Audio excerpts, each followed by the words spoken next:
தாமிரபரணியை ஆட்சி செய்யும் தங்க மகன் திருநெல்வேலி தொகுதி வெற்றி வேட்பாளர் திரு நயினார் நாகேந்திரன் அவர்களை தாமரை சின்னத்தில் வாக்களித்து அமோக வெற்றி பெற செய்யுங்கள். எவ்வளவு தொழுகை, எவ்வளவு ஜபங்கள், எவ்வளவு வழிபாடுகள், குர்ஆனை படிக்கிறோம், பைபிளை படிக்கிறோம், பகவத்கீதை படிக்கிறோம். எப்படி இவ்வளவு குற்றங்கள் இந்த நேரத்தில் நிகழ்கிறது? எப்படி இவ்வளவு அநீதி?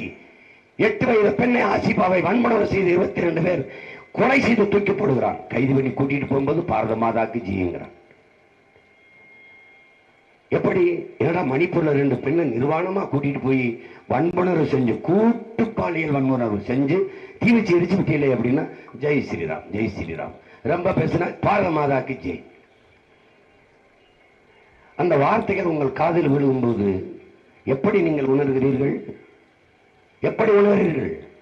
பெண்களுக்கு சம உரிமை தராத நாடு. அன்பு தம்பிதங்கைகளே, வலையொலியில் தட்டி பாருங்கள், ஒரு படம் இருக்குது. நாட்டின் பிரதம அமைச்சர், முதன்மை அமைச்சர் உட்கார்ந்து இருக்கிறார். ஐயா அத்வானி அவர்கள் உட்கார்ந்து இருக்கிறார். நாட்டின் முதல் குடிமகள் கைகட்டி நின்று கொண்டிருக்கிறார். பெண்ணுக்கு அவர்கள் தந்த மதிப்பு, சம உரிமை, பாரத மாதா கி, பாரத மாதா கி.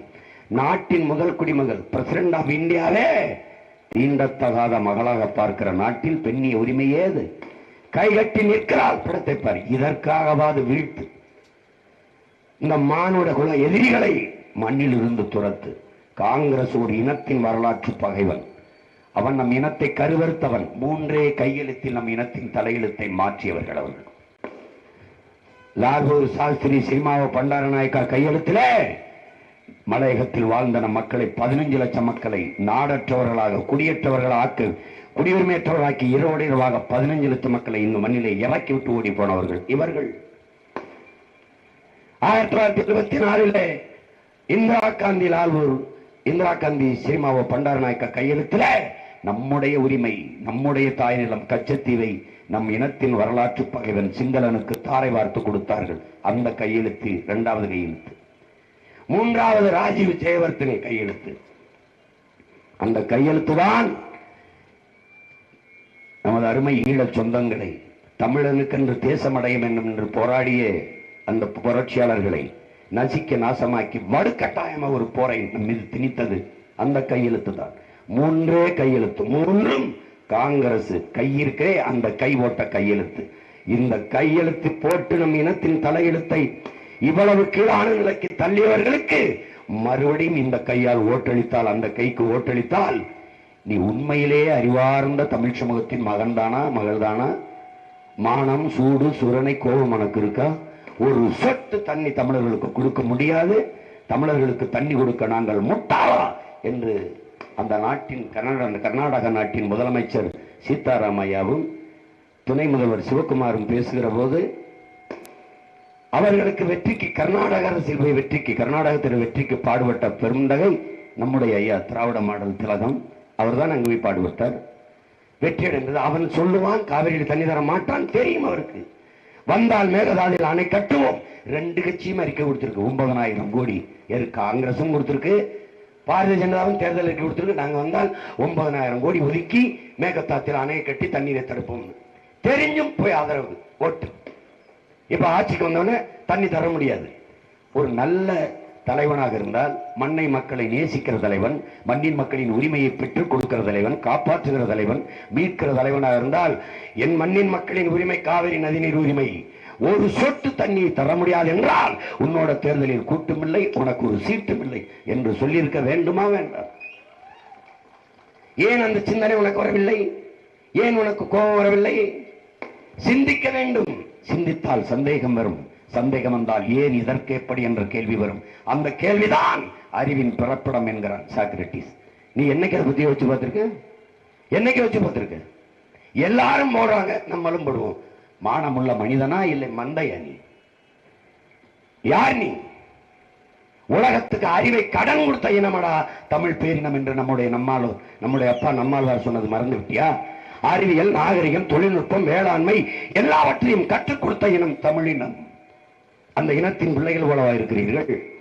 இந்திய பெருநிலத்திலே கலப்பில்லாத ஒரு இனம் இன்னும் கடைகோடி நிலத்தில் வாழ்ந்து கொண்டிருக்கிறது என்றால் அது தமிழ் பேரினம் தான். காரணம் கேட்கிறியா? இந்தியை திணித்தார்கள், ஒரே ஒரு நிலம் தான் எதிர்த்தது, தமிழ்நாடு. நீட் என்றார்கள், வேற எங்காவது நீட் என்று எதிர்த்தார்கள். எந்த அநீதியான திட்டங்கள் வருகிறதோ, சிஐஏ எதிர்த்தவன் தமிழன், என்ஐஏ எதிர்த்தவன் தமிழன், ஜிஎஸ்டி எதிர்த்தவன் தமிழன். எந்த நச்சு திட்டம், எந்த அடக்குமுறை ஒடுக்குமுறை திட்டம் வந்தாலும் முதலில் எதிர்த்தவன் தமிழன். எங்க நீட்டுக்கு எதிரான போராட்டம், எங்க இந்திக்கு எதிரான போராட்டம் இல்லை. காரணம் என்ன? Pure race. எத்தனை முறை எவரவர் படையெடுத்து வந்தாலும், பண்பாட்டு சிதைவு, மொழி சிதைவு இருந்தாலும், நாங்கள் தமிழர்கள் என்கிற தூய மரபணு ஓடிக்கொண்டிருக்கிற ஒரு கூட்டம் இன்னும் இந்த தமிழ்நாட்டில் வாழுகிறது. அதற்கு சான்று ஜல்லிக்கட்டுக்கு தடை வந்தபோது நாங்கள் தமிழர்கள் என்று திரண்டு எழுந்து போராடி அந்த ஜல்லிக்கட்டு தடையை நொறுக்கியதே சான்று. அருமை பெருமக்களே, என்னிலும் இளைய என் தம்பி தங்கைகளே, நீங்கள் கவனமாக கால் எடுத்து நடந்து போங்கள். தமிழ் அறிவியலின் அடையாளமான நம் ஐயா அப்துல் கலாம் அவர்கள் ஆதியில் காடுகளில் இருந்து மனிதன் நகரத் தொடங்கும் போது அவன் எடுத்து வைத்த ஒவ்வொரு காலடி தடத்திற்கும் வீரம் தேவைப்பட்டிருக்கிறது என்கிறார். அந்த வீரத்தோடு பொறுமையாக நிதானமாக கால் எடுத்து வை. உன் கைகளில் தீப்பெட்டி, உன் கையில் தீப்பெட்டி, எதிரே ஒரு விளக்கு, நிறைய குச்சிகள் இருக்கு, விளக்கை நீ கொளுத்துற, ஒவ்வொரு குச்சியா கொளுத்துற, அணைந்து விடுகிறது. பொறுப்பு இல்லை, கவனம் இல்லை, அணைந்து விடுகிறது. கடைசியாக வந்து விட்டாய் என் உடன் பிறந்தவனே, என் பேரன்புமை பெற்றோர்களே, தீப்பெட்டி இருக்கிறது, ஒரே ஒரு தீக்குச்சி தான் இருக்கிறது. அந்த தீக்குச்சியை மிகுந்த பொறுப்போடும் கடமை உணர்வோடும் பத்திரமாகவும் பாதுகாப்பாகவும் பொருத்தி அந்த விளக்கை ஏற்ற வேண்டும். அந்த கடைசி தீக்குச்சி தான் இப்போது காலம் உங்களுக்கு கையளித்திருக்கிற இந்த வாய்ப்பு. நிறைய குச்சி இருக்க பார்த்துக்கலாம் என்று பொறுப்பற்று செய்துவிடாதீர்கள். நிறைய காலங்கள் இப்படித்தான் இந்த நாட்டை நாசமாக்கியவர்களுக்கு அதிகாரம் கொடுத்தீர்கள். எத்தனை தேர்தல், என்ன ஒரு மாறுதல் கண்டீர்கள், எத்தனை வாக்குறுதி, எதை நிறைவேற்ற பார்த்தீர்கள், எதை நிறைவேற்றி இருக்கிறார்கள். வரும்போதெல்லாம் காதிலே தேன் ஊற்றுகிறார்கள். வளர்ச்சி வளர்ச்சி, வேலை வாய்ப்பு, தொழில் வளர்ச்சி, இது காதுகளில் தான் விழுகிறது. வளர்ச்சி என்பது வெற்று வார்த்தை இல்லை, வெற்று வார்த்தை இல்லை. 76 ஆண்டுகளை தொட்டுவிட்ட சுதந்திர நாடு எவ்வளவு தூரம் வளர்ந்திருக்க முடியும்? எவ்வளவு தூரம் வளர்ந்திருக்க முடியும்? ஒரு சின்ன நாடு சிங்கப்பூர், வெள்ளைக்காரன் அடிமைப்படுத்தி ஆளுகிற போது தீண்டத்தகாத நகரங்களாக இருந்தது மலேசியா, சிங்கப்பூர். இன்னைக்கு பாட்டிலே ஜாய்ஃபுல் சிங்கப்பூர், கலர்ஃபுல் மலேசியாங்கிறான். அழகா அந்த எழிலார்ந்த நகரங்கள் நாடுகள்ங்கிறான். உலகத்தின் எல்லா நாட்டு இளைஞனுக்கும் ஒரு குட்டி நாடு சிங்கப்பூர் வேலை கொடுக்கிறது. கல்வியின் தரத்திலே 3வது இடத்தில் சிங்கப்பூர் இருக்கிறது. கும்பகோணம் அளவுக்கு தான் அந்த நாடு இருக்கும். எந்த வளமும் இல்லை கடலை தவிர. ஆனால் நோக்கம் இருக்குது தலைவனுக்கு. நோக்கம், ஒரு நல்ல நோக்கத்தை கொண்டு அதுவே உன்னை வழிநடத்தும் என்கிறான். அப்படி உயர்ந்த நோக்கத்தை கொண்டிருக்கிற பிள்ளைகள் நானும் என் தங்கையும் என் முன்னே கூடி நிற்கிற இனமான சொந்தங்களும். என் அன்பு மக்களே, என் அருமை உடன் பிறந்தார்களே, இதை தேர்தல் வழக்கம் போல இது ஒரு தேர்தல். என்ன தேர்தல் வந்தால் ஓட்டுக்கு காசு கொடுப்பார்கள், வாங்கிட்டு அந்த ஓட்டை போட்டுட்டு போக வேண்டியதான். யார் வந்தா என்ன, மோடி ஆண்டாலும் அதேதான், மன்மோகன் சிங்கா ஆண்டாலும் அதேதான். அப்படி இல்லை. உலகம் எங்கும் பல்வேறு மாறுதல்களை கண்டிருக்கிறார்கள். பல தேசிய இனங்கள் இப்படித்தான் இவர்கள் எல்லாம் மாற்றி விடுவார்களா என்று நினைக்காதீர்கள். உலகத்தில் எதையும் தனி மனிதன் கருத்து என்று தள்ளி வைத்துவிட முடியாது. என் உடன் பிறந்தவனே, இந்த உலகில் இருக்கிற இதிகாசங்கள், புராணங்கள், தத்துவங்கள், வேதங்கள் எல்லாம் தனி ஒரு மனிதனால் சொல்லப்பட்டதுதான். அப்படித்தான் லெனினிசம், அப்படித்தான் மார்க்சியம், அப்படித்தான் அம்பேத்கரிசம், அப்படித்தான் எல்லாம், அப்படித்தான் குரான், அப்படித்தான் பைபிள், அப்படித்தான் பகவத்கீதை, எல்லாமே. அதனால் இன்னைக்கு நான் சொல்கிறேன், என் தம்பி தங்கை 40 பேர் சொல்கிறார்கள், நாளைக்கு 400 பேர், நாளைக்கு 4000 பேர், நாளைக்கு 40,000 பேர், நாளை மறுநாள் 4 லட்சம் பேர், அப்புறம் 4 கோடி பேர், அப்புறம் 8 கோடி பேர், அப்புறம் நாடு, அப்புறம் உலகம் சொல்லும். இப்படித்தான் தத்துவங்கள், கோட்பாடுகள் நிறுவப்பட்டிருக்கிறது. ஒரு வண்டி நிறைய குப்பை, அதை கொடுத்த வண்டி நிறைய நீ குப்பை நெருப்பை எடுத்துட்டு போவியா? ஒரு தீப்பெட்டி, ஒரு தீக்குச்சி, இத்தனை ஆண்டுகால அழுக்கை ஒரு தீக்குச்சியை வச்சு கொளுத்த முடியும் என்றால் நம்மால் முடியாதா? இந்த மயிலாடுதுறை நாடாளுமன்றத்தில் வெற்றி பெற்று வீழ்ந்த தமிழினம் எழுந்தது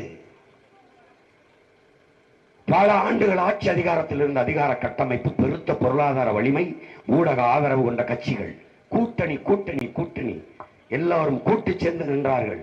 ஒற்றையாக ஒற்றை கட்சி தனித்து மக்களை மட்டுமே நம்பி வாக்குக்கு காசு கொடுக்காமல் கட்டுக்கட்டாக பணத்தை வைத்தல்ல, கருத்தை வைத்து கோடி கோடியாக காசுகளை கொட்டி அல்ல, கொள்கைகளை முன்னிறுத்தி எளிய பிள்ளைகள் நின்றார்கள், வென்றார்கள் என்ற வரலாற்று பதிவு எண்ணி பாருங்கள். திமுக வெல்வது, அதிமுக வெல்வது, காங்கிரஸ் வெல்வது, பாரதிய ஜனதா வெல்வது ஒரு சாதாரண நிகழ்வு, வழக்கமான நிகழ்வு. வென்றிருக்கிறார்கள், அதிகாரத்துக்கு போய் சென்றிருக்கிறார்கள், ஆண்டிருக்கிறார்கள்.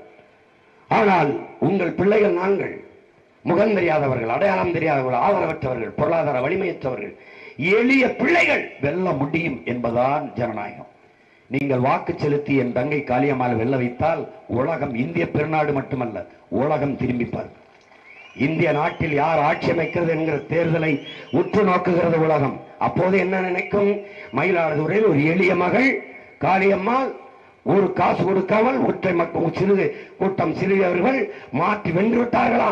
திரும்பும். அப்ப அதுக்கு பேர் என்ன? சரித்திரத்தில் மாற்றம், வரலாற்றில் மாபெரும் புரட்சி.